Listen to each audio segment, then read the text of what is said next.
지금 우리나라 바이오는 완전히 레벨업 됐습니다.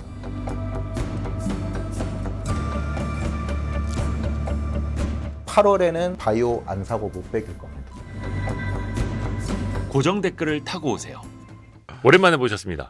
박정호 명지대 특임 교수님, 어서 오십시오. 예, 안녕하세요. 안녕하세요. 아주 경제적인 하루. 아, 예. 신간 같은 구간 같은 개정증보판, 뭐 어떻게 표현을 해야 됩니까? 개정증보판 맞습니다. 이 책은 저희가 댓글 예쁘게 잘 써주시는 분 3분 뽑아서 이 책도 또 선물을 해드릴게요. 그리고 또 많이들 관심 가져주십시오. 고맙습니다. 후회하면 안 되니까. 네, 그럼요. 그러니까 이 어떻게 보면은 경제에 대해서 ABCD 또 스토리텔링식으로 쉽게 써주셔가지고 제 3장에 이런 게 나옵니다. 합리적인 사람은 한계적으로 사고한다. 네, 맞습니다. 한계적인 사고라는 게 어떤 거예요?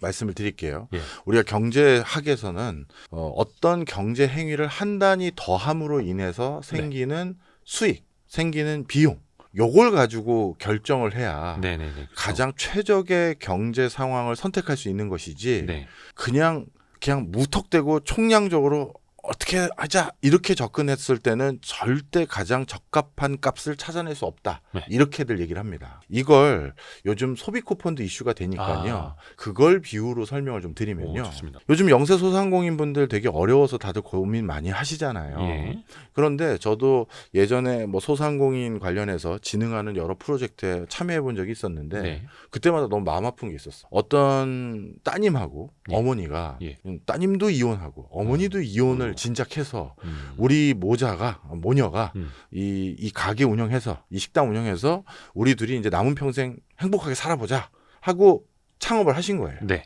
그리고 나서 이 창업을 해서 기대하는 두 분의 수익이 얼마입니까? 물어봤더니 자기네는 연간 얼마 벌어서 나중에 얼마 정도 모으고 싶다 얘기를 하는 거예요. 네. 근데 제가 그 매장을 직접 봤거든요. 네.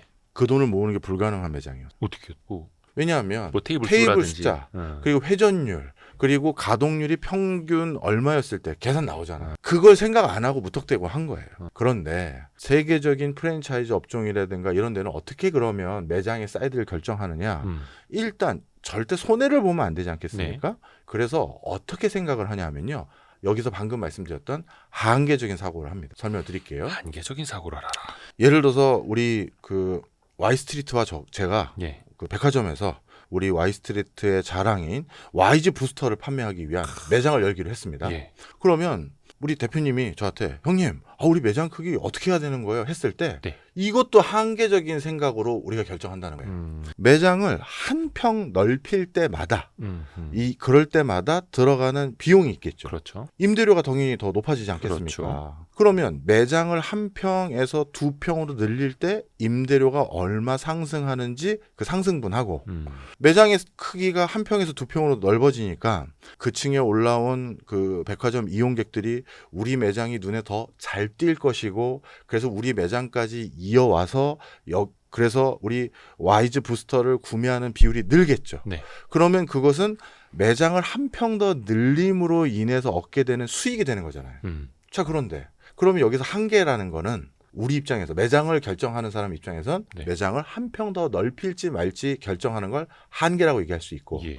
그 한계 수익과 비용도 방금 설명드렸잖아요. 그런데 한 평에서 2평 늘렸어요. 그랬더니 임대료 늘어나는 것보다 예상 매출 증가하는 게 더 크다. 그럼 한 평 더 늘려야죠. 그래야죠. 2평에서 3평으로 늘렸어요. 예. 그런데도 임대료 늘어가는 것보다 사람들의 눈에 더 확 띄어서 매출이 늘어나는 게 더 크게 기대된다. 그럼 더 해야겠죠. 네. 그렇게 계속 매장을 3평에서 4평, 4평에서 5평, 6평 이렇게 늘리다 보면 어느 시점인가는 이미 그 층에서 우리 YG 부스터 매장은 가장 큰 부스를 차지하고 그래서 한 평 더 늘려봤자 눈에 잘 띄는 효과는 미비해져서 잘 안 들어오는 그러니까 매출이 더 안 늘어나는 시점이 있을 거 아니겠습니까? 네. 그럼 그 순간이 딱 되면 한계 비용이 어느 순간인가 한계 수익보다 더 커질 거 아니에요. 네. 바로 매장의 적정 크기는 바로 그 직전까지 크기를 하면 되는 거예요. 그러니 YG 부스터의 백화점 매장 크기는 몇 평으로 해야 되느냐 했을 때 그게 27평인지 31평인지 그걸 결정하는 가장 정교한 산출 근거는 한계 수익이 한계 비용보다 큰 상황에선 좀 더 크게 하면 되는 거고 그게 반대가 되면 오히려 줄여야 되니 네. 한계 수익과 한계 비용이 똑같아지는 그 지점이 가장 이익이 극단화되는 매장 크기가 되는 거예요. 그래서 지금 매장 크기로 설명을 드렸지만 예. 우리가 일상생활에서 하는 모든 경제적 의사결정을 그 메커니즘으로 하면 절대 손해를 보지 않아요. 가장 합리적으로 결정하는 거예요. 물론 그게 이제 좀 이상적일 수도 있을 것 같아요. 왜냐면 네. 그 막 시뮬레이션을 해보잖아요. 특히 이제 프랜차이즈 같은 경우에는 왜 점포 개발 부서 따로 있지 않습니까? 그렇죠. 그런 거 다 예상을 해보는 거죠. 맞습니다. 자영업자분들이 그게 쉽진 않을 것 같아요. 어렵죠. 그래서 이런 경우에는 어차피 비용은 계산이 쉬워요. 어차피 상가를 얻을 때 7평짜리 상가를 얻었을 때랑 8평짜리 상가를 얻었을 때 그 한 평 증가할 때 내가 임대료를 더 내거나 관리비를 더 내야 될 거 아닙니까? 그건 딱 나오죠. 그건 딱 나와요. 예. 문제는 이제 수익이에요. 아하. 그랬을 때 이 수익을 계산할 때는 인근에서 어차피 다른 동네는 다른 상황이니까 인근에서 비슷한 업종에서 점심 때 7평 가게는 얼마의 수익이 올리는지 그 사람 절대 안 가르쳐 줍니다. 네.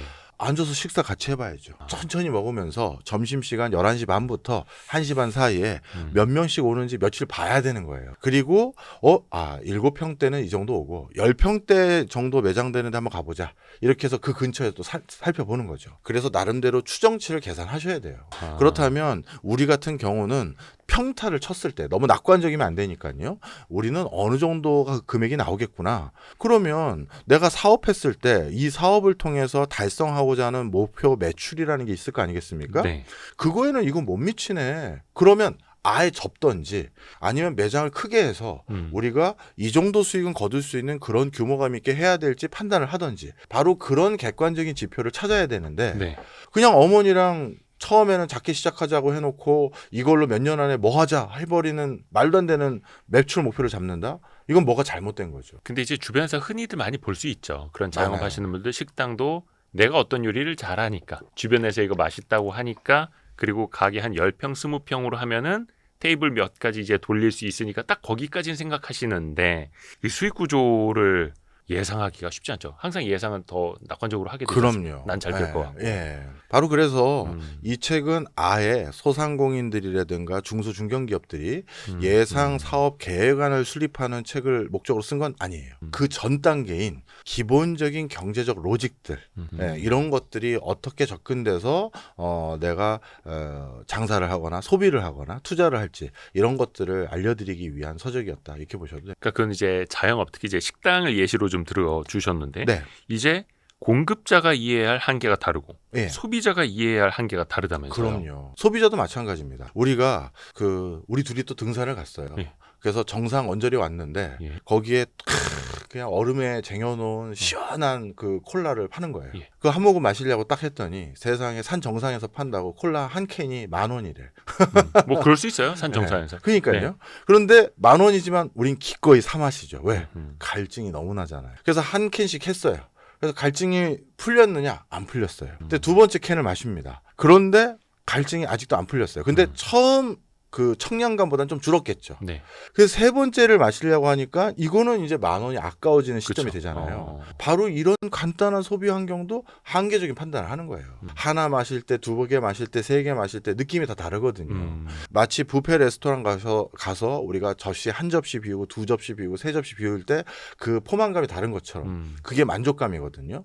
그러면 내가 어떤 소비자로서 가장 합리적인 소비를 하거나 만족도가 극대화되는 소비를 할 때도 역시 똑같은 한계적인 접근을 해야 된다는 얘기를 하고 있는 거예요. 이게 사실 한계 효용의 법칙 이런 것도 있지 않습니까? 그렇죠. 그 효용의 곡선이 갈수록 좀 눕는 것도 나타나죠. 네. 그래서 저는 이 책에서는 그렇게까지는 역사적인 맥락은 설명 안 했지만 정말 국가가 해야 될 일이 예. 한계 효용이 체감하는 게 아니라 체증하는 일을 해야 된다. 이런 표현을 많이 씁니다. 국회의원들을 만나거나 높으신 분을 만나면요. 네네. 설명을 좀 드리면 우리가 통상적으로 소비를 하거나 투자를 하면 통상적으로 한계 효용이 줄어들어요. 아까 맥주 콜라 마시는 거 맥주 생각해 보시면 생각나시죠? 콜라 마시던 거 예를 들어서 예. 설명드렸습니다만 콜라 한 캔 마셨을 때 청량감 처음에 엄청 청량하다가 두 번째는 약간 덜 청량하고 세 번째 캔부터는 이제 포만감만 있어서 네네네네. 불쾌하기 직전이 되고 그렇죠. 네 번째는 이제 불쾌해지죠. 이게 한계 효용, 한계 만족이 점점 체감하는 거잖아요.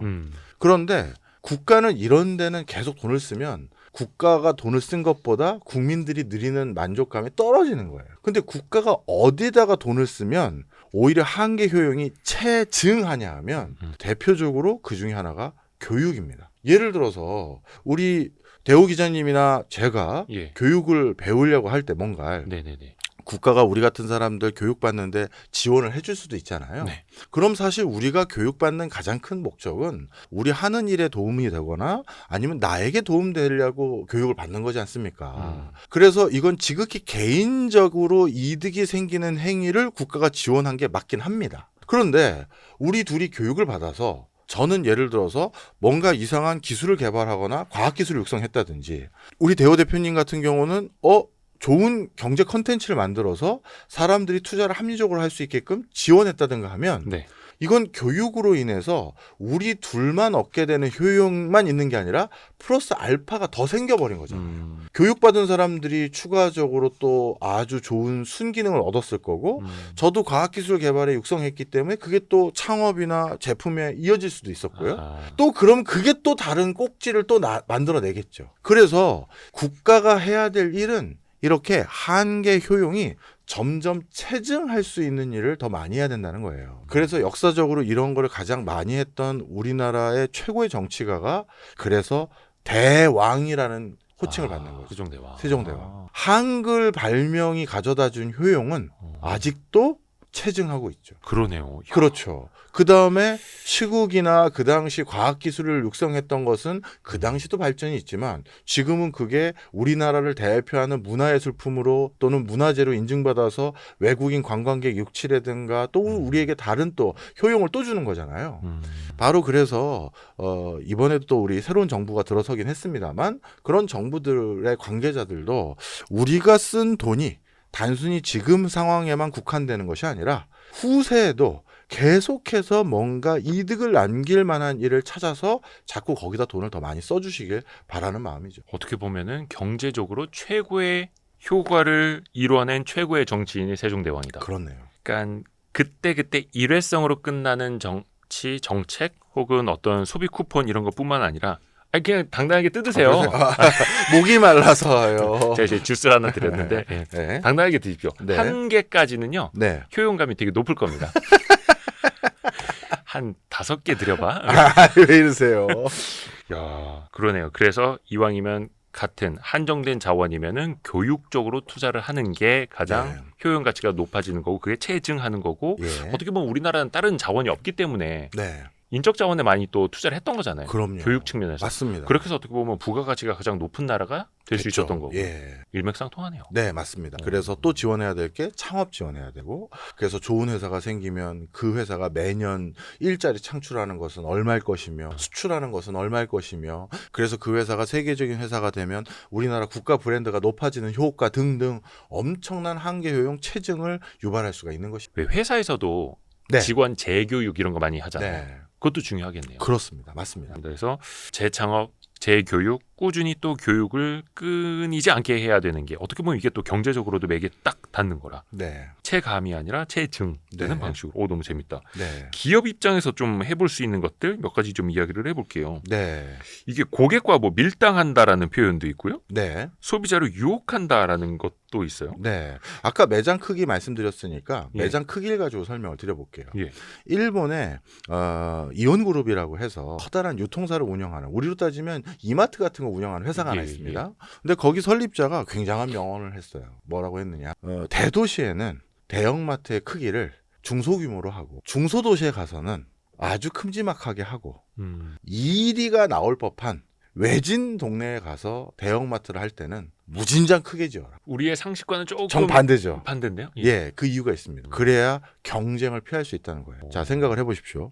예를 들어서 대호 기자님과 제가 예. 조그만 우리 고향집에 가서 사우나를 열죠 형님 해서 둘이 사우나를 열었는데 네. 우리가 종잣돈도 많지 않고 그리고 자신감도 없어서 사우나를 중소규모로 살짝 열었어요. 그런데 우리 그래서 우리 읍내에서 작은 사우나를 하나 열었는데 예. 갑자기 어느 외지인이 와가지고 우리 읍내 시장을 다 장악하고도 남을 정도로 엄청나게 큰 사우나를 옆에서 딱 크게 열었어요. 우리 어떻게 됩니까? 그냥 날아가죠. 망한 거죠. 예. 망한 거예요. 자, 그래서 무슨 소리다? 이렇게 작은 시장에서는 다른 누군가가 경쟁자가 들어오지 못하게 막을 방법조차도 내가 그 시장 다 먹을 만큼 큼지막하게 지어야 애초에 그렇게 지어야 외부 사람이 야 거기 그 시장 전체를 장악할 정도로 이미 누가 크게 사우나 지어놨는데 내가 그거랑 싸우려면 그만큼의 사우나를 또 지어야 되는데 이건 둘 다 망하는 짓이 되는 거니까 안 들어올 것이고 진입 장벽이 그냥 높아져 있는 거예요. 그렇죠. 그리고 내가 거기에 작은 걸 지어봤자 어차피 난 상대가 안 되는 거고 예. 그러면 우리 유통체인 입장에선 그 동네를 우리가 장악하려면 그 동네에서 제일 큰 마트 우리가 져야 되는 그 동네 주민은 그 대형마트 말고는 다른 데 이용할 필요가 없을 정도로 가장 크게 지어라 하면 그 동네는 반영구적으로 내게 되잖아. 그렇게 된다는 거예요. 그 동네 막 주민 수가 몇 배 늘어나지 않는 이상. 그렇죠. 그래서 우리나라도 저 지방에 가보면 아니 여기는 동네가 좀 작은데 대형마트가 굉장히 크네 그렇게 있죠. 예. 그게 벌써 그런 성찰들을 우리 경영자들도 꽤 한 거예요. 그거 하나 생기고 나면 이 근처에 작은 것들은 얼씬도 못하거든. 근데 오히려 되게 외곽인데 사람들이 차 끌고 일부러 와서 네, 대규모로 쇼핑을 하고 가고 그것도 생기고요. 막 주말에 막 그 엄청난 그 주차장 다 꽉 차 있고 막. 그것도 이유가 있어요. 이온 그 그룹의 회장은 그 얘기를 했는데 예. 외진 곳에 오면 사람들은 일단 외진 곳에 오게 만들려면 야 우리 등산용품 사야 되는데 등산용품만 전문적으로 판매하는 큰 마트가 어디 있대. 한번 가보자. 이건 마음 먹고 가게 되잖아요. 그렇죠. 그게 또 큰 데이니까 원거리라도 가게 되는 거죠. 아웃도어 상품만 전문적으로 취급하는 어떤 매장. 그래서 1시간 반 차 끌고 서울 경기도 외곽 도시에 있는 그 매장을 갔습니다. 네. 갔는데 우리가 딱 마음에 드는 물건은 없었어요. 그런데 그냥 와요. 아, 거기까지 갔으니까. 그렇죠. 그럼 여기까지 온 게 너무 아깝잖아요. 아. 뭐라도 사야 되는 거예요. 그래야 내가 이 주말을 날린 게 아닌 게 되는 거예요. 아니면 거기서 밥이라도 먹고 와야 되고. 그렇죠. 근데 꼭 그런 데 가보면 주변에 뭐 같이 할 게 있어. 맞아요. 조그마한 놀이공원, 뭐 먹을 거, 사 먹을 거, 즐길 맞아요. 거리 같이 만들어 놓죠. 돈 쓰게 만드는 거죠. 아울렛이 좀 그렇잖아요. 맞아요. 그런데 반드시 또 일반적으로 물건도 산다는 거예요. 놀고만 오는 게 아니라. 그래서 지방에 의미 있게 전문화된 매장, 큰 매장을 짓는 게 그 동네 주민들도 다른 데는 다른 그 동네 다른 매장은 안 생기게 만드는 것도 있고 원거리에 유인하는 것도 있고. 그래서 그렇게 하고 그럼 도심지에서는 왜 작게 하라는 거냐? 네. 아, 도심지에는 아무리 크게 지어도 또 절대 강자가 또 나타나는 거예요. 또 새로운 강자가 또 나타나고. 그러니 이거는 어설프게 크게 지었다고 해봤자 오래 안 가더라는 거예요. 그래서 오히려 도심지는 그때그때의 트렌드, 그때그때의 변화에 맞게끔 팝업적으로 매장을 운영하기 위해서 치고 빠지게. 유연하게. 그렇죠. 그렇게 하는 게 훨씬 이득이 된다라는 거예요. 그래서 우리가 그 팝업 스토어 요즘에 많이 맞습니다. 뜨고 지고 근데 되게 유연하게 대처하고. 근데 아까 그 규모랑 매장 크기 할 때 이제 떠오르는 회사가 하나 있는데 네. 경제학자의 눈에는 그 다이소가 어떻게 보이는지 모르겠어요. 왜 다이소는 꽤 괜찮은 뭐 그 자리에 막 2층, 3층 건물 하나를 통째로 써버리잖아요. 맞습니다. 그건 좀 어떤 전략이에요? 그 책의 다른 챕터에 그거에 대해서 좀 써드렸었는데요. 그 다이소는 예. 사람들을 무장 해제시키는 방법을 쓰는 거예요. 무장 해제요? 자, 우리 다이소 몰, 천원숍 뭐 이런 데들을 보면 들어갈 때 어떤 마음으로 들어가세요? 뭐 부담 없이. 그렇죠. 여기는 저가에 싼 물건들을 파는 곳이야. 이런 생각을 갖고 들어가잖아요. 그렇죠, 그렇죠. 그러니까 들어갈 때 나는 이미 합리적인 소비자인 거예요. 난 합리적이야. 난 절약을 해. 난 이런 매장을 찾아오는 사람이야. 그냥 과소비하잖아. 그렇죠. 그렇게 무장이 된 사람에게 앞에 큰 바구니가 놓여 있습니다. 싼 곳에 왔으니 이왕 여기에서 필요한 생필품을 이때 한꺼번에 사자. 그렇죠. 그거를 바구니를 보는 순간 나의 합리성은 더 배가 되죠. 그래서 가득 채워도 얼마 안 할 거야. 안 할 거야 하면서 사실 그 자체가 벌써 과소비하는 행위가 되는 거고 무장 해제. 불필요한 물건을 또 담게 되는 거. 언제 이것도 필요하지 않을까? 여기 쌌을 때 또 사야 되는 거 아니야? 이왕 온 거. 이왕 온 거. 면봉 같은 경우는 집에 있지만 여기서 한두 개 더 사다 나오면 또 결국 이건 쓰게 되는 거잖아. 또 담는 거고. 뭐 이상 막 꾸미는 것도 막. 아, 그렇죠. 그렇게 담는데 예. 여기에서 또 고도의 기법이 있어요. 어. 다이소에 가면 처음 입구 쪽에 그리고 우리가 일반적으로 시세를 정확히 아는 물건들 있잖아요. 예. 그런 물건은 시중에 이마트나 또는 롯데마트보다 좀 가격이 싼 게 있어요. 그걸 보면 더 확신이 들죠. 야, 면봉 내가 이마트에 지난주에 갔었는데 2,000원이었는데 여기 1,800원이야. 역시 다이소 1,000원 샵 여기 역시 여기야 하는데 중간중간 어떻다? 대형마트보다 비싼 물건이. 그래요? 네. 그래서 시중에 그 우리가 쉽게 육안으로 가격이 싸다고 확인하는 물건 사이사이에 나 이거 그냥 쿠팡에서 보다 이게 더 비싼데라는 물건이 간간히 섞여 있는 거예요. 그래서 다 싼 게 아니었어요. 다 싼 게 아니죠. 그러면 마진이 안 남잖아요. 그래서 마진을 적정하게 남기기 위해서 어떤 거는 오히려 온라인 쇼핑몰이나 대형마트보다 아, 그걸 생각을 못했네. 그게 사람들에게 일단 무장해제 시키고 초반에 더 싼 것들 살짝 보여주고 군데군데 비싼 거 섞어놔서 초반에 더 싼 것까지 확인했으니까 이제 가격 민감도가 떨어져 있는 거예요. 여긴 다 싼 것인 거예요. 확인할 필요 없는 거죠. 주워 담는 거예요. 이게 야구로 따지면 변화구를 막 던지는 투수네요. 계속 그렇네요. 속는 거네. 그렇네요. 사람들이. 네. 나는 직구라고 생각을 휘둘렀는데 변화구였고. 네. 근데 계속 당하면서도 네.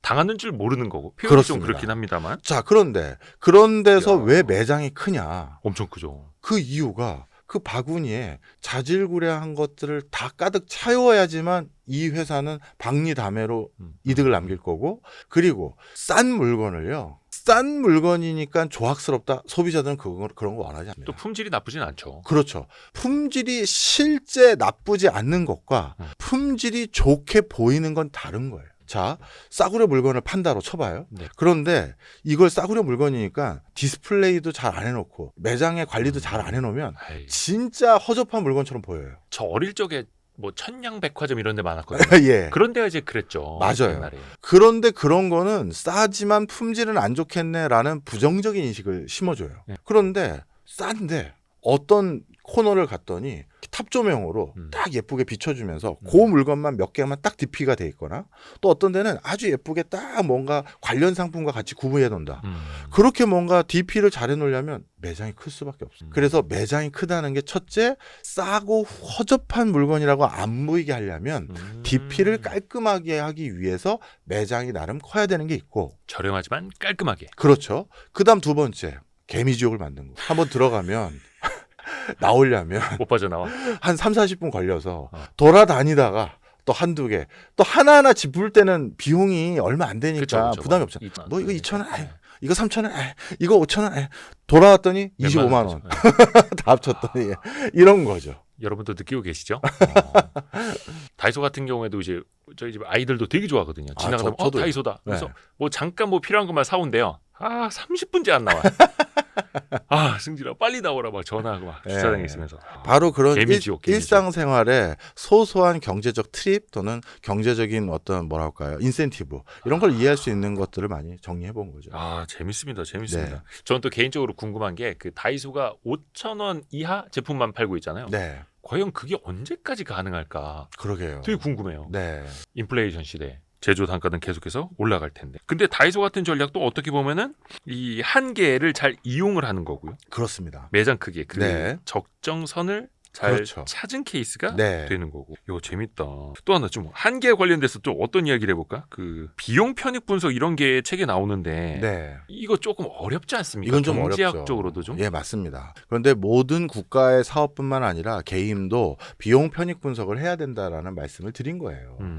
도로 하나를 놓거나 다리 하나를 건설할 때 다 비용 편익 분석을 하는데, 그런데 바로 그 부분에서 요즘 국가가 경제 구조가 점점 저성장 기조로 바뀔 수밖에 없는 이유들도 네. 사실 담겨져 있어요.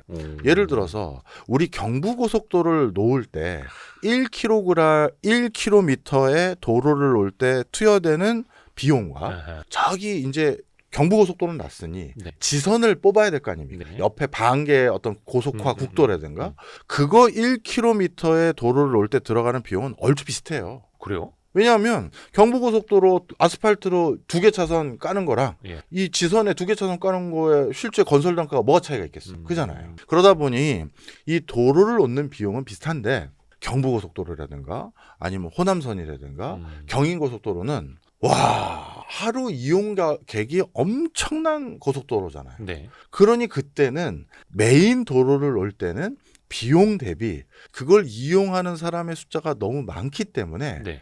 편익이 극단적으로 더 컸던 거예요. 그러니 웬만한 사업들은 그때 발주하기가 수월했고 그것으로 인한 경제 성장을 촉발하는 효과도 컸던 거죠. 네. 그런데 이제 웬만한데 우리 고속도로 안 뚫린 구간들이 있습니까? 그거 다 다 뚫렸잖아요. 이제 강원도까지도 다 뚫렸고 다 뚫렸단 말이에요. 그리고 나서 이제 우리가 국민들로서 국가 요구하는 건 저기 강릉까지 가는 거 말고 강릉 근처에는 우리 태백까지도 고속 국도를 연결해 달라. 연결. 우리 동해시까지도 연결해 달라. 네네네. 우리 양양군도 연결해 달라. 이런 걸 요구하잖아요. 예. 그럼 그런 것들의 공사 비용은 큰 도로 넣었을 때랑 크게 차이 없을 텐데 터널 뚫을 때 비용 똑같고 그럴 거잖아요. 네. 그런데 하루 이용객은 확 떨어지죠. 그잖아요. 그 그죠. 지선은 이용하는 숫자가 분산이 되니까. 그렇죠. 네네. 그리고 강릉까지는 이동객이 많지만 강릉에서 양양군 가거나 이런 건 조금씩 줄을 거 아닙니까? 그러니 예전에는 국가가 돈 쓰면 경제가 팍팍 성장했고 그걸로 뭔가 경제가 선순환을 많이 그렸는데 요즘은 도대체 국가가 뭐 하는 거냐? 돈은 돈대로 쓰지만 경제가 잘 안 살아나지 않느냐? 이 효과가 나는 게 구조적으로도 경제 효과가 덜 날 수밖에 없는 국면에 간 거예요. 그걸 비용 편익 분석을 해보면 아주 자명하게 또 드러납니다. 이것도 약간 한계 효용 정답. 체감의 법칙 맞아요. 이런 비슷한 겁니까? 그래서 지금 한계 챕터를 중심으로 저한테 물어보고 맞아요. 계신 거잖아요. 네. 그래서 그 챕터에 비용 편익 분석도 같이 넣었던 이유가 음. 이게 다 한계라는 여러 가지 경제 활동을 우리가 이해하는 개념.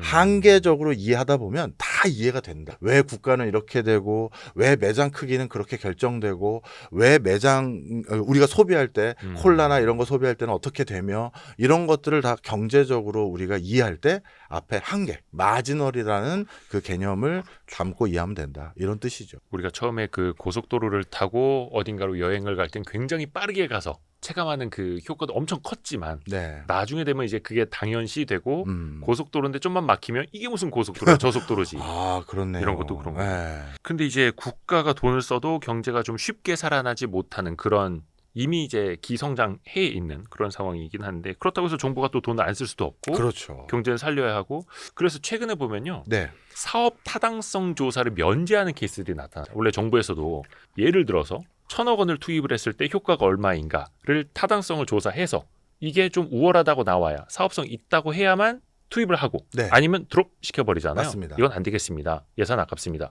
근데 시간이 갈수록 이제는 사업 타당성 조사 면제, 사업성이 안 나와도 좋으니 일단은 돈을 좀 풀어보자 네. 쪽으로 가더라고요. 그 이유가 경제성이 안 나오는 거예요. 메인 도로들 이용객이 많거나 사회적 파장을 일으킬 수 있는 건 이미 다 했거든요. 근데 지자체 주민들 입장에선 또 지역의 경제 활성화 위해서는 이제는 여기는 경제성만 보고 얘기할 게 아니라 조금 먼저 마중물처럼 투자를 해주셔야 그다음 우리가 뭔가 더 돈을 벌 수 있지 않겠느냐 그런 논리를 가지고 말씀하시다 보니 그래서 정부도 이제 예전과 같은 경제성이라는 잣대만 가지고 판단하지 말고 우리나라 같은 경우는 대통령 공약사항이면 면제가 됩니다. 아 네. 그래요?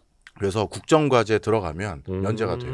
제가 예비 타당성 조사하는 전 직장이 KDI에 있었어요. 예, 그러다 보니까 잘 알죠. 그래서 원래 국가 예산이 500억 이상 투여되는 사업은 경제성이 있는지 확인을 받아야 되는데 대통령이 약속을 하는 거예요. 이건 경제성으로 판단할 수 있는 일이 아니다. 이거는 다른 잣대가 필요한 것 같다. 정량적으로만 보면 안 된다. 그렇죠. 정성적인 것도 봐야 된다. 맞습니다.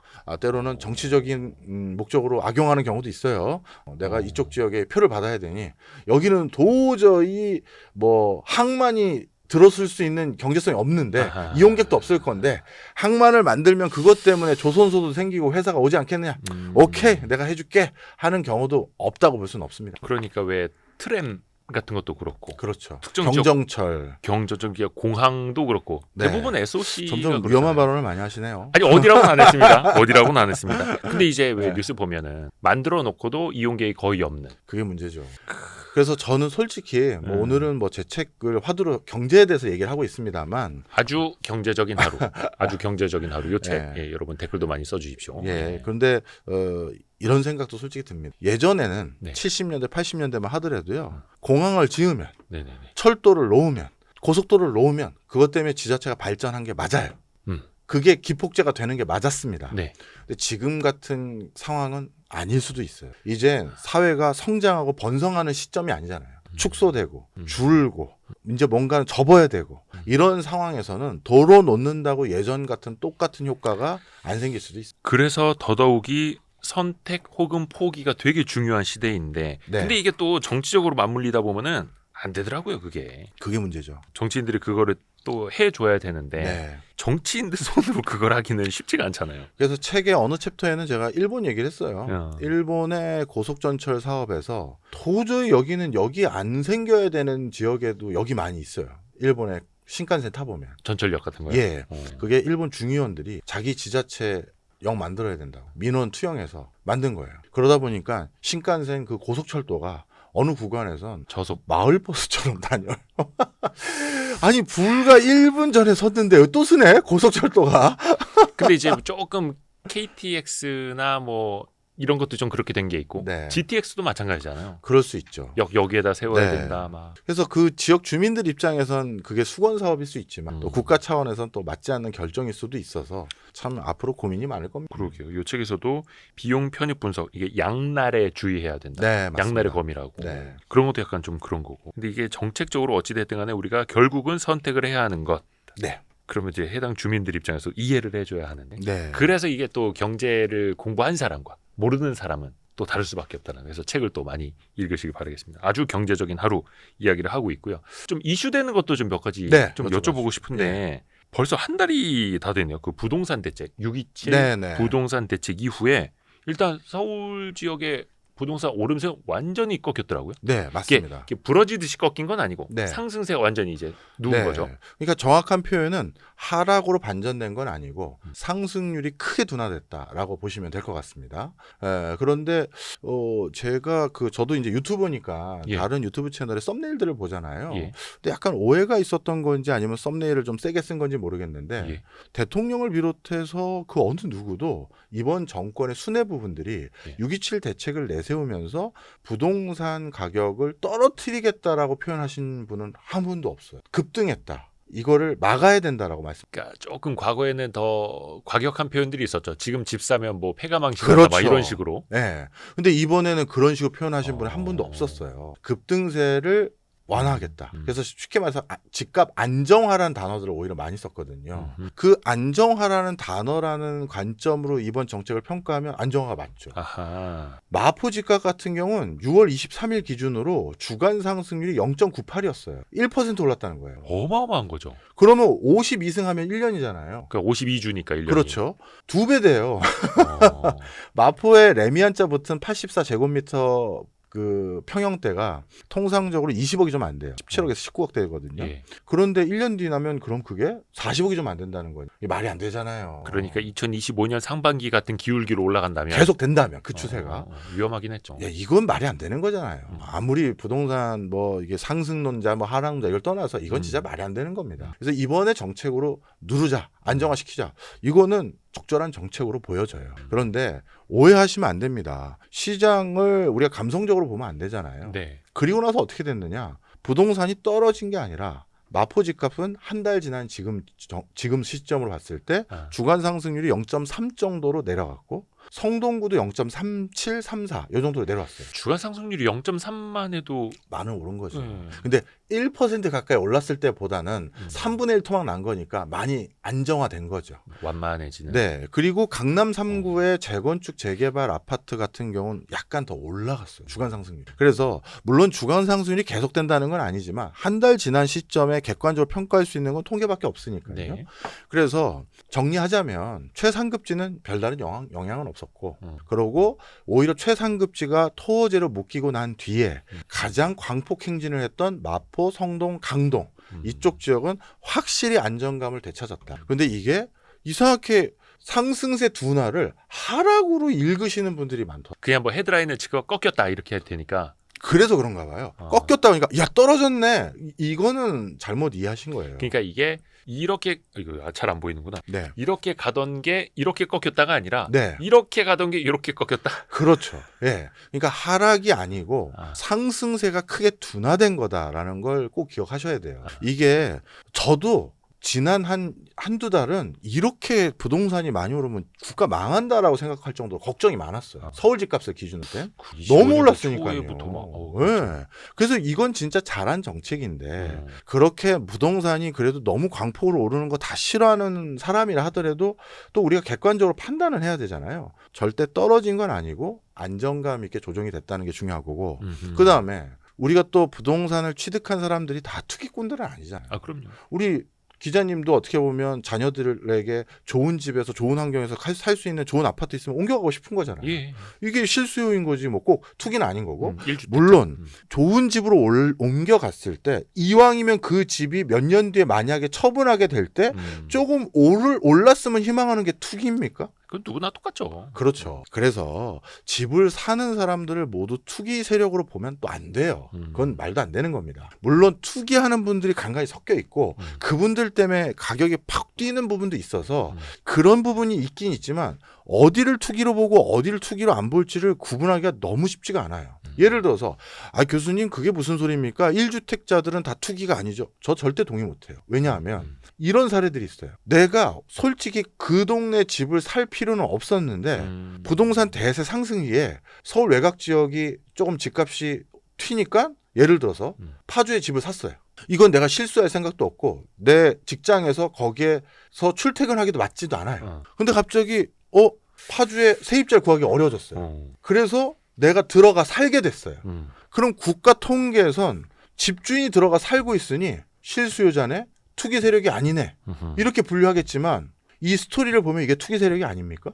그잖아요. 자, 그래서 1주택 1가구자는 무조건 투기 세력이 아니다 이렇게 또 얘기하기도 어려워요. 자, 그래서 이거는 제가 뭐 투기하는 걸 방조하자는 것도 아니고 그렇다고 모든 집 사는 사람을 투기 세력으로 봐서도 안 된다는 말씀을 드리는 거예요. 자, 그래서 정책 위반자들도 이게 너무 어려운 거예요. 자, 다시 돌아와서 그런데 그럼 지방이 문제. 지방에도 입을 거 안 입고 먹을 거 안 먹고 내 집 장만한 사람 있을 거 아닙니까? 그럼요. 평생 모아서 내 아파트 장만했고 우리나라 분위기상 내 아파트 장만한 게 내 전 재산이 가는 경우가 많잖아요. 세상에 근데 그게 고점 대비 30-40% 떨어졌어요. 그럼 그 집을 소유하고 있는 사람들은 기분이 어떨까요? 뭐 이런 정권이 다 있나? 뭐 이런 세상이 다 있나? 우리 집값 어떻게 할 건데? 그 소리가 안 나올까요? 나오죠, 당연히. 그럼요. 그리고 그 집이라는 재산은 그 아버님께 아니라 더 정확히 말하면 가족의 재산이에요.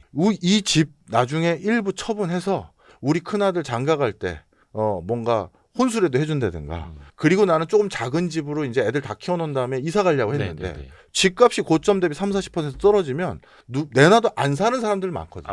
아무것도 못하는 거예요. 네. 그러면 이 지방에 있는 유권자분들은 우리 집값들은 어떻게 할 거냐. 서울은 올라서 걱정이지만 우린 떨어져서 걱정이에요. 거기에 대해서 답도 줘야 되거든요. 그런데 그쪽 분야 그러니까 지방의 부동산 흐름은 이번 6.27 대책으로 갑자기 상승으로 반전됐다든가 하락 추세가 멈췄다든가 이런 건 아무 변화가 없어요. 그렇죠. 그대로죠. 그대로예요. 그 거래도 추세대로 잘안 돼요. 계속 떨어져 가고 있거나 약 보합을 유지하는 데는 약 보합을 계속 유지하고만 있을 뿐이에요. 따라서 6.27 대책으로 확실히 성과를 보낸 거는 준상급지라고 할 수 있는 마용성 이런 지역의 상승 추세를 확실히 묶었다. 그리고 서울에 약간 준상급지 말고 중급지에 해당되는 나머지 지역들 이쪽도 상승 추세가 완연히 꺾였다. 네. 이거는 확실한 정치적 효과를 볼 수가 있어요.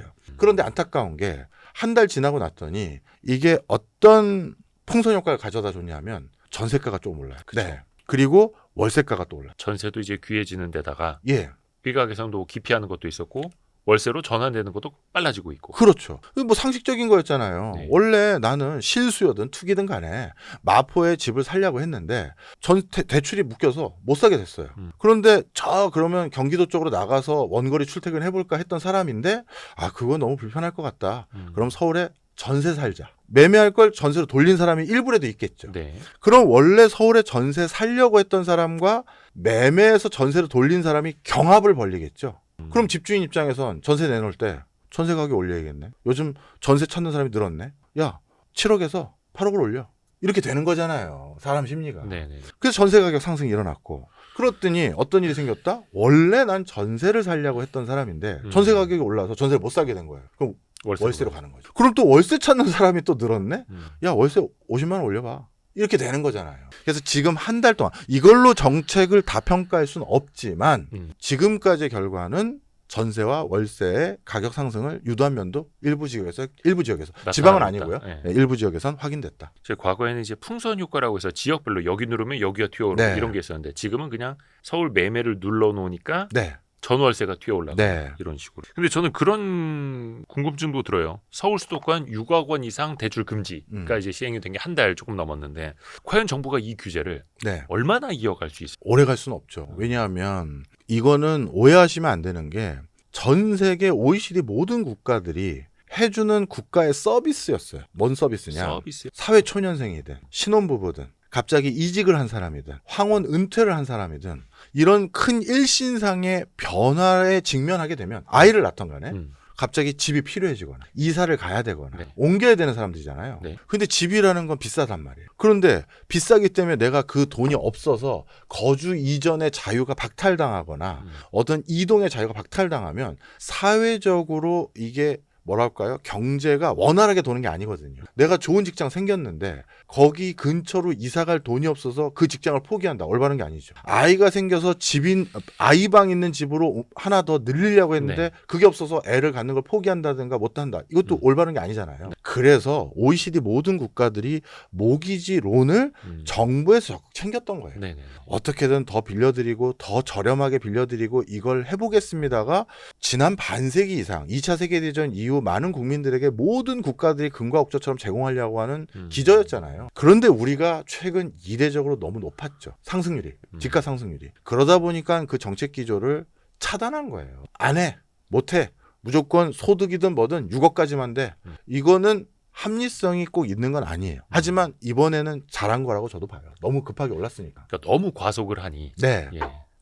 과속을 해서 무리하게 정책으로 막은 거죠. 이걸 무리하다는 표현을 제가 쓴 게 이 정책으로 분명 손해본 사람도 일부 있거든요. 계약 취소된 건이 꽤 많다고 하죠. 맞아. 그러니까 이런 거죠. 불과 3, 4일 전에 1,000만 원 계약금 주고 왔는데 은행 대출 전화로 문의해서 네. 된다고 해서 했는데 내가 금요일쯤 가서 대출하고 그리고 돈 내려고 했더니 1,000만 원 날렸어요. 가계약금 날리신 분들. 그렇죠. 예를 들어서 그냥 정부가 집값 상승 눌렀다. 잘했네. 하시는 분도 계시겠지만 내 돈 계약금 1,000만 원 날린 분들 입장에선 그 소식이 안 나오죠. 속쓰리죠. 자, 그래서 정리를 하자면 이번에는 국가도 폭력적인 수단을 일부 쓴 거예요. 사실이잖아요. 여태까지 왜 뻔히 역대 정권에서 이거 저희 부동산 규제 또 강하게 들어갈 겁니다. 대신 한 달 유예 드립니다라는 그 유예를 왜 했습니까? 아무리 못해도 한두 달, 6개월이라도 줬거든요. 그렇죠. 그 사이에 선의의 피해자는 막아보겠다는 거였거든요. 그러면 그 한 달 동안 어떻게든 돈 땡겨가지고 또 집 사가지고 집값 그 사이에 더 올려놓은 세력이 있다라는 것도 국가도 알지만 역대 알았지만 그걸 안 했던 이유가 내일 당장 시작해 그걸 안 했던 이유가 야 그러다가 1,000만 원 날리는 국민들 아깝지 않니? 그것 때문에 안 했던 거예요. 근데 이번에는 너무 다급했던 겁니다. 그래서 뭐 저는 정부 당국자는 아니지만 혹시 뭐 계약금 날리고 가계약금 날린 분들에게는 뭐 제가 정부를 대신 사과드릴 필요는 없지만 이번엔 진짜 절박했었다. 자 그런데 이번엔 그 예고 기한이 특이나 짧았었죠. 아주 몇 다음 시간 날인데 됐죠. 네. 몇 시간이죠, 맞아요. 그 정도였던가. 예. 왜냐하면 은행 문 닫는 시간 따지면 몇 시간이에요. 예. 자 그러면 정리를 하면 그러니까 이거는 임시 방편의 정책이었지. 이게 이 현 정권의 부동산 정책의 기조가 그리고 큰 대안이 이거이라는 건 아닌 거죠. 그 6.27 부동산 대책이 6월 28일부터 적용된 거죠. 네. 아니 그래서 이게 오래 갈 수는 없다라고 말씀드렸는데 이게 일종의 과속해서 사이드카가 이제 길을 막아버린 거랑 비슷하긴 한데 언젠가는 그 길을 뚫어줘야 할 거고. 뚫을 수밖에 없다. 그럼 또 그때 되면 또 집값이 가만히 있을 것인가는 또 고심이 될 텐데. 그래서 정부가 엄청 신경 쓰는 게 그 사이에 아주 체계적인 공급 대책. 그래서 국민들이 이 대책만 봐도 그냥 전 정권들에서 뭐 그린벨트 풀겠습니다. 그런 벙벙한 소리 해봤자 국민들이 이제 안 속는다. 야 이거 뭐 내가 1, 2년 안에 집 사야 되나 말아야 되나 고심할 필요가 없는데 몇 년 지나면 이거 뭐 집 쏟아지겠는데 이런 정도의 확실하고 구체적이고 안정감 있는 공급 대책을 내놔야 그거와 함께 자 그동안 너무 옥죄가지고 이사 가실 분들 못 가고 가계약금 날린 분들에게는 다시 한번 송구합니다만 이제 대출 조금 풀어드릴 테니 빨리 뭐 이사 갈 사람들 정리할 사람들 정리하시고요. 이렇게 해주는 걸 공급 대책과 함께 해야 된다. 이런 것들을 말씀드렸고 그리고 사회 초년생들이 살 수 있는 그 엔트리 레벨의 주거 환경이 너무 없어졌어요. 우리나라가 지금 통계상 공공 임대주택 비율이 점점 낮아지고 있어요. 그래서 이 공공 임대주택도 아주 체계적으로 좀 숫자를 늘릴 수 있는 방법 그리고 임대주택보다는 가능하면 내 집에서 살 수 있는 대안도 같이 주시고 그렇게 하는 게 이제 맞아 보이고요. 이거를 어쩔 수 없이 데드라인이 1년 남았어요. 1년이요? 내년에 지선 있잖아요. 지방선거 전에. 지방선거 전에 확실한 대안 안 내놓으면 안 되죠. 그러면 그 6억 이상 대출 금지가 한 1년까지도 갈 수 있다라는. 물론 선거 전날 바로 풀지는 않죠. 예. 그러니까 맥스가 1년이니 선거 때 후보들이 다 이제 공약 내세워야 되고 또 재건축 재개발은 다 대통령 소관이 아니라 지자체 장 소관이잖아요. 네. 부동산은 그러다 보니까 그런 곳에서 그냥 지자체 장들이 저는 어떻게 부동산 우리 서울시, 부산시, 대구시, 우리 경기도 어떻게 하겠습니다. 이런 것들에 투영되려면 당 차원에서도 여당 차원에서도 이제 6억 옥죄는 거에 대해서 수정보안이 그 전에 어느 정도 나와줘야 될 거다. 굉장히 체계적인, 그리고 사람들이 이 정도면 만족할 혹은 안심할 만한 정도의 규모. 네, 근데 그게 또 서울에 필요한데, 서울은 결국 이제 재건축 재개발 이거 완화해야 되는 거고. 네, 그거는 과거 정부 때도, 그 전 정부 때도 완화한다고 항상 했던 건데 또 네. 잘 안 되고. 네. 이 쉽지는 않습니다. 쉽지는 않죠. 부동산 정책을 지금 전 세계적으로 쉽게 푸는 국가가 있느냐 없어요. 지금 다들 어려워해요. 서울과 똑같은 메트로폴리탄 도시, 국제 도시 또는 도시 계획학자들은 슈퍼스타 도시라고 부르는데 우리 서울은 아시아에서 높이 잡으면 2등, 낮게 잡아도 5, 6등 하는 아시아를 대표하는 도시입니다. 인구 밀도로 보나 뭐 한 1,000만 명 규모로 인구 보나. 밀도뿐만 아니라 슈퍼스타 도시라는 건요. 여러 지표들이 있어요. 세상에 없는 물건과 서비스가 그 도시에서 나오는지 특허, 문화 콘텐츠 이런 것들도 보고요. 범죄율도 보고요. 그다음에 여러 사회적인 인프라, 교통이라든가 시설 인프라들 같은 것도 보고요. 여러 가지 봅니다. 그리고 거기에 얼마나 좋은 일자리가 많은지도 보고 교육 시설이 많은지도 보고 범죄율 낮은지도 보고 다 봐요. 그런데 서울은 여러분들 뭐 서울에 불평불만 많고 저도 불평불만 많은 사람이지만 정말 불편한 진실인데 아시아에서 도쿄 다음이 서울이에요. 거의 대부분 지표가 보면 오히려 상하이, 홍콩, 싱가포르 이런 데보다 훨씬 더 높아요. 네. 그래서 이런 서울과 같은 도시가 이제 슈퍼스타 도시인데 네. 전 세계적으로 2010년 이후부터는 이미 우리 인류 2명 중에 1명은 다 도시에 살기 시작했고요. 이건 유엔 통계입니다. 예. 그리고 그 중에서도 더더욱 슈퍼스타 도시에 사람들이 더 몰려들기 시작했어요. 그러다 보니 이 슈퍼스타 도시들의 집값 상승은 서울만 있는 게 아니라 뉴욕, 런던, 파리, 멜번, 뭐 싱가포르, 호주, 홍콩은 요즘 중국이라는 아주 특수한 변수 때문에 홍콩이 일국 양제로 운영해주겠다고 했다가 그냥 중국이 덮쳐버렸잖아요. 예. 그러다 보니 다국적 기업들 다 빠져나가고 하다 보니 오히려 홍콩 집값은 떨어지는 그건 약간 이상한 케이스고 그러다 보니 전 세계 그 메가 도시들의 지금 집가 상승이 이걸 어떻게 통제해야 되나 국가 차원에서 지자체 장 차원에서 고민이 많고요. 그래서 유럽 같은 경우는 사실 유럽 집행위원회에서 2차 세계대전 이후 최근에 처음으로 말을 바꿨어요. 뭐라고 말을 바꿨느냐. 예전에는 어떻게든 자기 집을 구매해 보세요. 이걸 국민들에게 권고했어요. 모든 유럽 국가들이. 왜? 내가 내 집에서 살아야 사회 전체에 보이지 않는 편익이 훨씬 더 커지는 거예요. 예를 들어 내 집에 살 때 눈 오면 앞마당이라도 쓰는 거죠. 사유재산이 있습니다. 그렇죠. 이게 내 거니까. 예. 그리고 내 집이니까 여기 커뮤니티를 신경 쓰잖아요. 옆집 사람들도 관심을 갖게 되고 그 집 애도 알게 되는 거예요. 내 집이니까. 오래 살 거니까. 그러면 그 집 애가 어디 길 가다가 비행 저지르거나 늦게 돌아다닌다. 야! 너 누구 집 아니지? 너 아파트 이른다. 얼른 들어가. 이렇게라도 해주는 거잖아요. 이게 진짜 중요한 사회적 순기능이에요. 그 보이지 않는 엄청난 기능들을 봤기 때문에 많은 유럽 국가들이 대출해드릴 테니 최장 장기 모기지를 더 늘려드릴 테니 구매하세요를 2차 세계대전 이후부터 계속 해왔고 그게 안 되는 국가들은 일부는 신도시라도 지어드리겠다 뭐 해드리겠다 하면서 공급을 해왔는데 최근 어떻게 됐느냐? 와우. 런던, 파리, 서울 같은 이런 사람들이 선망하는 도시들의 집값이 너무 올랐어요. 그러니 국가가 그 높은 집값을 감내하면서 추가적으로 주택 공급하기가 힘들어졌잖아요. 이제 집 한 채가 얼만데 공급하는데 그러니 말을 바꿔. 임대로 살면 어떠냐. 임대주택을 많이 이용해라. 임대주택을 공급해드리게. 평생 사시다가 그 다음 살 사람에게 넘겨주실 이렇게 바뀐 거죠. 공공임대주택으로. 네, 그래서 그것은 유럽 같은 경우는 저 외곽 지역에 옛날 그 성 같은 데 가지고 있던 사람도 있잖아요. 네. 큰 대저택 가지고 있는 사람도 있고 예. 그 근처에 목가적인 목조 건물 전원주택 가진 사람도 있고 거기 빈집들이 점점 늘어나요. 대신 대도시에 몰려 사는 사람은 늘고요. 그러니 빈집은 방치하는 거에는 벌금을 물고 도심지에 오는 사람들에게는 너 이거 네 땅이라고 대대손손 니네 집안만 쓸 생각하지 마. 이젠 바꿨어. 임대주택이야. 이걸 강요하기 시작해요. 그게 일본의 얘기가 아니라 유럽도 똑같습니다. 근데 그거는 인구 구조의 변화 그리고 도심을 도심에 대한 선호하는 선호하는 현상. 현상은 또 계속해서 이어질 수밖에 없으니 이것도 어떻게 보면 이제 한계가 있을 수밖에 없는 경제적 자원을 어떻게 배분하도록 할 것인가 이게 그렇죠. 문제일 수도 있네요. 예. 우리나라도 그러면 비슷하게 갈 그래서 제가 여러 채널로 요즘 들리는 소문이 예.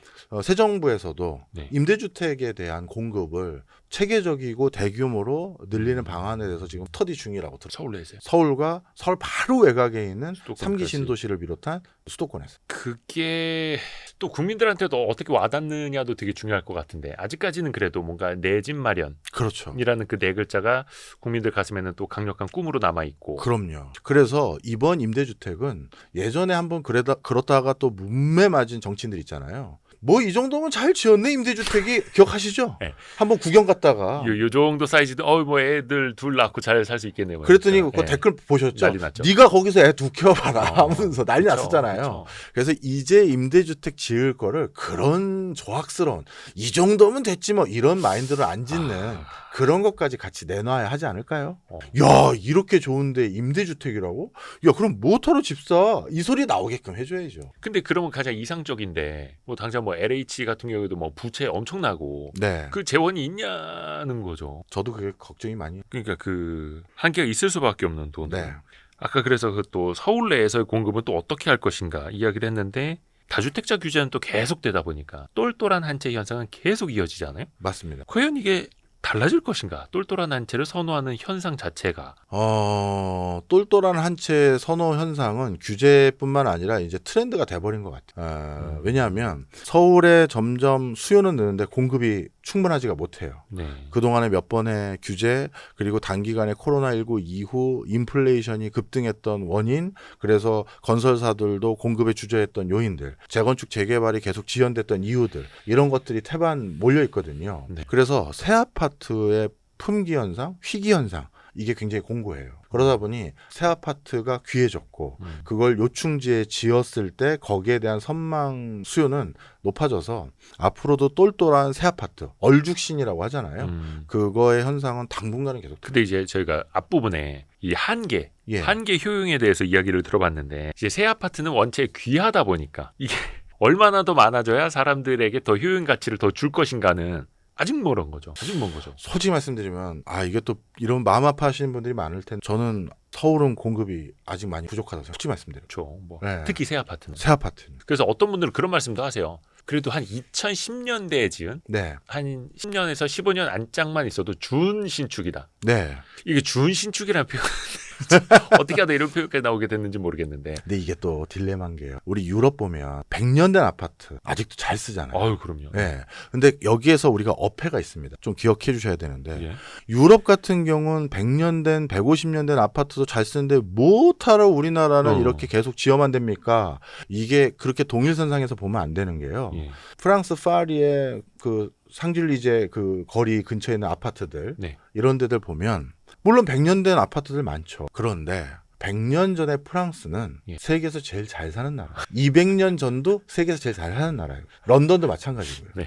그러면 어. 그 당시에도 세계적인 수준의 주거 환경으로 그걸 조성했던 거예요. 아. 그런데 우리나라 30년 전 국민소득 막 아. 10,000불 넘을까 말까 수준에 맞춰서 아파트를 지었고 우리 반포 주공 아파트 지금은 다 헐렸지만 네네네. 6층이 엘리베이터 없잖아요. 네네네.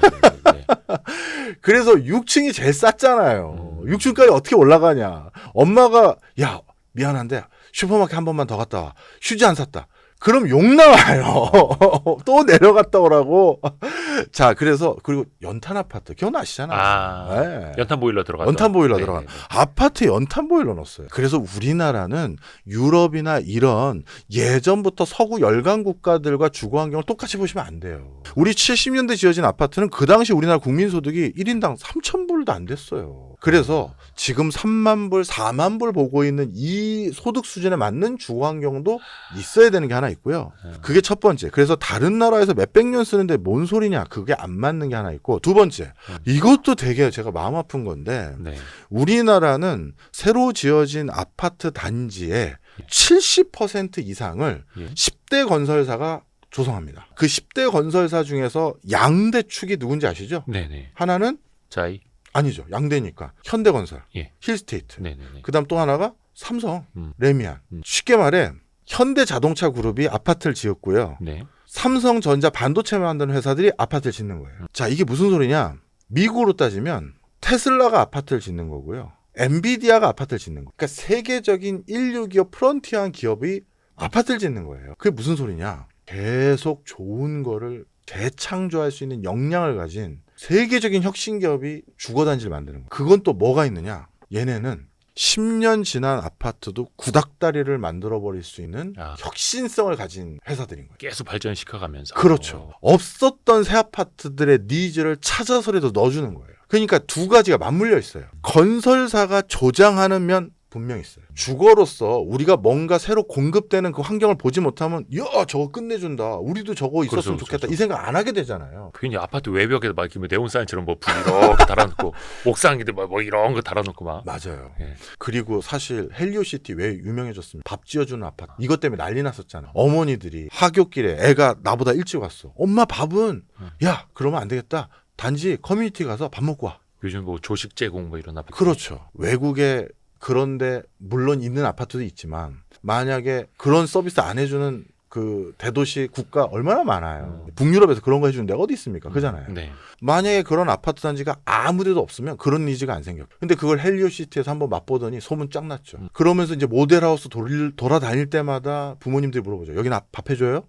여긴 커뮤니티가 어때요? 뭐 이렇게. 그렇죠. 여긴 수영장 있나요? 그걸 물어보니 계속 얼죽신이라는 트렌드가 생기는 거예요. 그래서 건설사가 조장하는 면도 있고 우리가 소득 수준이 너무 급상승하다 보니 새 아파트가 필요해진 면도 같이 있고 이게 참 양면적인 게 있습니다. 그냥 아파트라고 해서 딱 사람이 살 수 있는 공간을 꾸미는 게 아니라 우리나라는 그게 커뮤니티 역할을 하고 안전뿐만이 아니라 기능적으로도 계속 발전을 하고 네. 어떤 아파트는 이제 문 열고 나오면 자동으로 엘리베이터 호출이 되고 이걸 이제 옛날 집이랑 막 비교를 하게 되고 그렇죠. 아, 이 집 이게 편리하네. 네. 지하 주차장 이런 것도 있네. 쓰레기 분리수거 할 때 내려가지 않아도 되네. 뭐 이런 것들. 네. 기능적으로 추가가 되면서 마치 신차처럼 네. 그리고 아파트도 새로운 가전제품. IT, 뭐 IoT가 네, 들어오는 네. 아파트. 근데 이런 트렌드는 또 우리나라 사람들이 또 그런 기술을 접하는 것도 빨라지고 그렇죠. 또 많이 요구를 하게 되고 네. 하면서 계속 이렇게 갈 거 아니에요. 그러니 어디 막 아파트 사이에 무슨 뭐 브릿지를 놔갖고 여기에 뭐 호텔처럼 무슨 뭐 레스토랑을 저도 만들고 막 봤어요. 요즘 한번 가봤어요. 게스트 하우스를 만들어 놓고 막 아파트에 좋긴 좋더만. 그래요.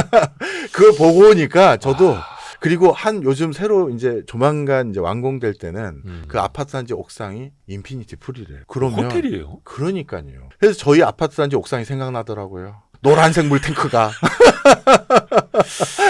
야.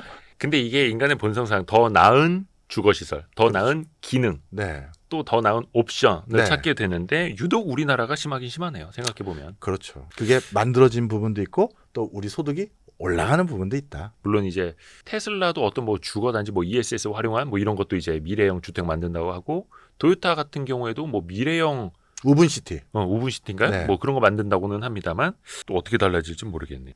요거 마지막으로 좀 여쭤볼게요. 그 부동산 투자 자금을 증시로 이끌겠다라는 게 이제 이재명 정부의 네. 계획 아니겠습니까? 예. 어떻게 잘 될까요? 잘 돼야만 합니다. 저는 아주 묘수를 잘 생각하셨고 네. 이 묘수는 단순히 부동산으로 쏠려지는 자금을 김을 빼서 부동산을 억제하자라는 수준이 아니라 진짜 국가 경제의 생태계를 견실하게 만드는 초석이 되는 정책인 것 같아요. 이게 한국은행이 유유자금과 관련된 통계를 발표한 이래 지지난주가 역대 최고치를 갱신해요. 어떤 걸로요? 한국은행에서 집계했을 때 예. 한국 금융시장으로 흘러들어가 있는 유유자금, 오갈 데 없는 자금이 아 유유자금. 예, 93조 원을 넘어섰어요. 음. 관련 통계 집계 이래 최고치예요. 그러니까 돈을 어디다 둬야 될지 모르는 자금이 쌓였다는 거죠. 그거 자칫 잘못하면 또 아파트로 간단 말이에요. 그런데 주식시장에 대한 기대감을 한껏 키웠고 실제 상승으로 이어지고 있다?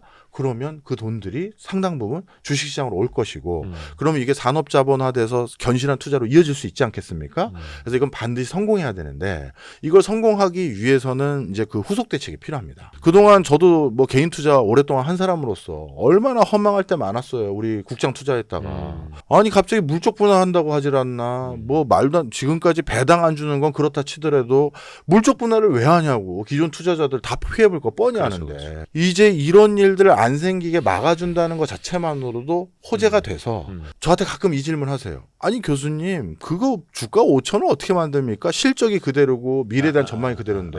자 근데 주식시장은요 실적과 미래에 대한 전망 못지않게 더 중요한 요소가 수급이에요. 코로나 때 돈 풀리니까 그렇죠, 얼마나 그렇죠. 올랐는지 봤잖아요. 그렇죠. 그런데 이 대통령을 비롯한 새 정부가 코스피 5,000 만들어 보겠다는 건 수급에 영향을 주는 요소예요. 그래서 같은 실적이라 하더라도 이제 물적 분할 같은 뒤통수 맞는 일 없겠는데 배당도 좀 올라가겠는데 자사수 소각도 많이 하겠는데 그 기대감 생기면 돈이 들어오는 거거든요. 그렇죠. 그럼 그 기대감으로 또 돈이 들어오고 해서 코스피 5,000 인접하는 데까지 꼭 갔으면 좋겠어요. 그래서 저는 이거는 잘하는 정책이고 이걸 잘하려면 어떻게 해야 되느냐. 자, 지금 어느 회장님은 어느 중견기업 사장님은 이것들 말이야 내가 이 회사를 어떻게 키웠는데 지네들 회사인 줄 알아요 하면서 그런 소리 하신 분들 계실 거 아니에요. 뭐 상법은 개정했는지 모르겠지만 내가 그대로 하나 봐라. 마음대로 하라 그래. 이런 소리를 하시는 분들 계실 거잖아요. 있어요. 예. 예. 그러면 그분이 진짜 자기 마음대로 계속했을 때 페널티를 부여할 수 있어요. 그렇죠. 지금은 페널티에 대한 규정은 없어요. 상법에 가장 선언적이고 그렇다고 제가 의미 없다는 건 아닙니다. 큰 단추 하나를 꿰인 거예요. 그렇죠. 그걸 근거로 우리가 집단 소송도 하고 물어볼 수 있는 그다음에 소송을 제기할 수 있는 근거가 생겼지만 그래서 어겼어. 문제가 된 게 확인됐어. 그래서 미국처럼 무슨 형사까지 가는 거냐. 아니란 말이야 아직은. 예. 그래서 이제는 그걸 어겼을 때 적지 않은 페널티도 물을 수 있는 지엄한 령을 되도록 만들어주는 후속 입법이 필요하다. 그게 있어야 이 추세가 쭉쭉 간다. 이렇게 보실 수 조금 더 디테일한 입법. 디테일해야죠. 시행령 같은 것들. 네, 시행령, 시행규칙, 그다음에 민형사상의 여러 처벌 규정 이런 것들 필요합니다. 또 이제 한창 세법 개정안 논의가 이어지겠습니다만 뭐 법인세 인상이라든지 또 감액 배당에 대한 과세라든지 그 대주주 양도세 기준 강화라든지 막 이런 게 또 어떻게 보면 이제 증권시장에서 사람들이 기대했던 것보다 좀 역행하는 것들이 있어서 역행하고 좀 있어요. 최근에 좀 실망 매물들이 좀 나오긴 합니다만 일단 요건 좀 더 지켜볼 필요는 있죠. 아닙니다. 전 역행할 것 같다고 이미 여러 유튜브 방송에서 미리 얘기를 했습니다. 제가 MBC 100분 토론 나가서도 이 얘기를 했었고 그리고 요즘은 새 책 나왔기 때문에 출판사가 자꾸 이제 쪼아대서 여러 유튜브 채널을 갑니다. 아주 경제적인 Y스트리트야 그래도 제가 간간히 나오는 데지만 안 가던 데도 요즘 갈 거 아닙니까? 그런데 그때 갈 때마다 뭐라고 제가 얘기를 하냐면 네. 주식시장을 개편하는 과정에서 대주주들이 주주 친화적인 정책을 지향하도록 만들려면 글로벌 스탠다드에 맞는 입법화를 해야 된다라고 말씀을 많이 했어요. 네네네. 그런데 그게 뭐냐 하면 대주주 눈높이에서 생각을 해야죠. 대주주 눈높이에서 배당소득에 대해서 분리과세 하는 걸 10억에서 20억을 하나 20억에서 30억을 하나 그 사람들이 차이가 있을까요? 어차피 나는 한번 배당 받으면 몇백억 이상을 받는 그잖아요. 네. 우리 서민은 그게 2천만 원에서 3천만 원으로 바뀌느냐 5천만 원으로 바뀌느냐 우리에겐 크죠. 엄청 크죠. 우린 크죠. 대주주 기준에서 판단하셔야 된다는 거예요. 결국 배당을 얼마나 더 할지 더 할지는 대주주가 지대한 결정을 하지 않았어요. 그렇죠. 그래서 그거 해야 되고 그다음에 배당에서 과세를 얼마 때릴지를 비교할 때 예전에 비해 우리나라에서 많은 페이버를 줬네? 아무 효과 없어요. 이런 표현을 많이 하는데요. 제가 특정 회사를 얘기하는 게 아닙니다. 오해하지 마시고. 우리 둘이 또 회사를 키웠어요. 그래서 반도체도 만들고 휴대폰도 만드는 회사를 키운 거예요. 네네네. 근데 이 정도 되면 우리가 당연히 전 세계의 현지 법인들을 많이 설립했을 거 아니겠습니까? 네. 그래서 우리가 이미 단순화시키자고요. 한국에는 반도체 만드는 공장이 있고 베트남에서 휴대폰은 싸게 만들려고 베트남에 현지 공장을 차렸어요. 법인을 차려서. 네. 그러면 대주주인 우리 둘 입장에선 이 반도체를 베트남 휴대폰 만드는 공장에 법인에 팔아야 거기서 휴대폰을 만들 거 아닙니까? 그렇죠. 그런데 이 반도체를 그 휴대폰 만드는 공장에 비싸게 팔지 싸게 팔지 그거에 따라서 이익을 두 법인 중에 어디다 더 많이 쟁여놓을지 결정할 수 있잖아요. 그렇죠. 근데 한국에 딱 봤더니 한국의 이익을 많이 남겨놨을 때는 배당소득세로 내가 얼마 부과받게 되는데 베트남 법인으로 이익을 많이 실현시켜 놨더니 야 거기는 배당에 대해서 그리고 법인세도 싸고 야 그게 낫겠는데 이렇게 판단할 수 있다. 이익을 저쪽으로 몰아주자. 그렇죠. 자, 그래서 단순히 국내에서 이전에 배당소득에 과세했던 것보다 이 정도 했으면 된 거 아니야라고 생각하면 안 된다는 거예요. 이게 이렇게 단순하진 않습니다. 물론 더 복잡하죠. 예를 조사 들어서니까. 피난처도 끼고 뭐하고 하여튼 복잡하지만 아주 단순하게 예를 든 거예요. 이해 편하게 하기 위해서. 제가 만난 중견기업 사장 이상들은 회장님 이상들은 오너들은 이미 양쪽에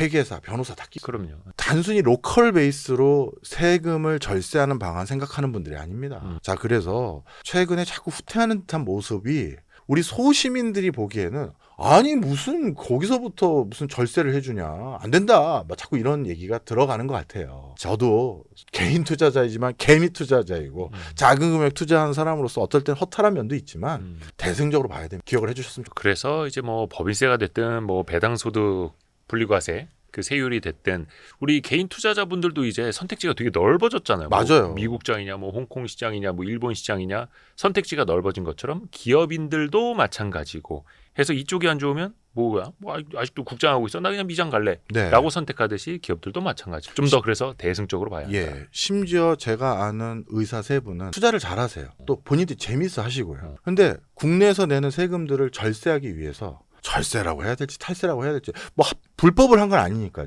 싱가포르에 투자회사 설립해요. 그리고 자기네 돈을 그 회사에 자본금으로 넣어요. 그리고 거기에서 한국의 국장이나 미국의 장을 투자하는데 거기는 금융과 관련된 소득에 대한 과세가 훨씬 경하거든요. 그러니까 검은 머리 외국인 된 거. 그렇죠. 그리고 그렇게 하는 이유가 이분들의 자녀분들은 다 외국에서 공부를 하고 있기 때문에 이미 미 영주권을 취득한 사람도 있고 또 조만간 취득할 사람도 있어요. 상속세 거의 없는데 가서 그 법인을 나중에 그냥 물려주면 되고. 그렇게 해도 되고 또 얘네는 아예 시민권을 미국으로 취득할 수도 있잖아요. 예. 그럼 굳이 자금을 한국에 남겨놓을 필요도 없잖아요. 그래서 이게 참 불편한 진실이에요. 근데 불편하지만 이 사실까지 대비하지 않으면 국장을 살릴 수가 없어요. 이런 사람들까지 있다라는 걸 이해하시면서 이제 주주 친화적인 정책을 할 때는 좀 더 글로벌 스탠다드에 맞는 환경을 만들어줘야 된다는 거예요. 이게 참 어느 나라든 기업 하나 유치하기 위해서 막 경쟁을 하잖아요. 네. 글로벌화 시대가 된 지도 뭐 한 3, 40년 됐으니까 우리 입장에서 봤을 때도 예. 조금 더 넓게 봐야 한다라는 거. 이미 국적도 선택의 영역으로 가버린 지 오래예요. 아시잖아요. 그럼. 네. 근데 거기다 대고 아주 옛날 사람들 여전히 막 부자 감세니 뭐이 프레임에서 못 나오고 있는 정치인들이 있어가지고서 와 언제쯤 그러니까 우리 또 국민들의 수준도 많이 올라와 있는데 우리가 국장으로 어느 날 갑자기 그냥 요거 통해서 네. 옮겨갈 수 있듯이 네. 넓게 좀 생각을 해야겠습니다. 네. 이런 이야기를 또 많이 또 계속 해주셔야죠. 예. 네. 욕만 먹습니다. 이런 얘기하면. 아 이게 또 우리끼리 말하면 안 되는데 근데 오늘 이제 아주 경제적인 하루 이 예. 책 내용을 바탕으로도 이야기를 했는데 예. 제가 보면서 앞에서도 이제 책 두께 이야기를 했잖아요. 예. 460페이지가 넘는데도 두께는 웬만한 한 350페이지 정도밖에 예. 안 되는 책. 네. 제 뒤에 가격을 봤거든요. 네. 460페이지면 저도 그래도 나름 책 좀 보지 않습니까? 다른 책까지 한 33,000원 했습니다. 예. 근데 이건 22,000원이에요. 예. 또 신간은 10% 할인되니까 2만 원. 네. 굉장히 뭔가 경제적으로 판단을 하신 것 같아요. 저도 제 인세를 낮췄어요. 어? 이제 진짜? 제발 우리가 좀 전 쉽지 않은 국민이 선택인데. 전 국민이 좀 더 경제적으로 현명해졌으면 좋겠어요. 우리는 OECD가 집계하는 국영수에서는 전 세계 탑입니다. 늘 탑이에요. 근데 OECD가 집계하는 금융 이해력 지수는 중하위권이에요. 경제 이해력 지수. 그래서 조금 우리가 경제보다 더 중요한 게 어디 있습니까? 그래서 많은 분들이 와이스트리트를 사랑해 주시는 것처럼 좀 더 그런 데 일조했으면 좋겠고요. 저는 그래서 네. 무슨 시성 있는 책들 잘 안 쓰잖아요. 뭐 예를 들어서 새 정부의 그 투자 전략은 뭐 이런 책 안 쓰고 뭐 그다음에 역발상 투자로 뭐 해라 이런 거 잘 안 쓰거든요. 네네네. 그냥 쭉 읽을 수 있는 그냥 언제든. 예, 그런 책을 많이 쓰는 이유가 그런 철학도 있습니다. 여기 뒷부분에 써 있는 글이 좀 짠합니다. 제가 읽어드릴게요. 아침 일찍 일터로 향해 전쟁 같은 하루를 보내고 집으로 돌아와 다시 침대에 눕기까지 하루하루가 벅찬 당신에게 권하는 11가지 경제 도구. 아유, 고맙습니다. 그러니까 전쟁 같은 하루를 사는데 이제 약간 안타까운 게 그런 게 있어요. 자, 아직 모르셔서 손해만 보고 있고 최대의 효용을 얻지 못하는 분들에게 또 우리가 또 많이 또 알려드려야죠. 그래서 오늘은 아주 경제적인 하루. 박종호 교수, 감사합니다. 교수님. 고맙습니다. 고맙습니다. 고생하셨습니다. 고생하셨습니다.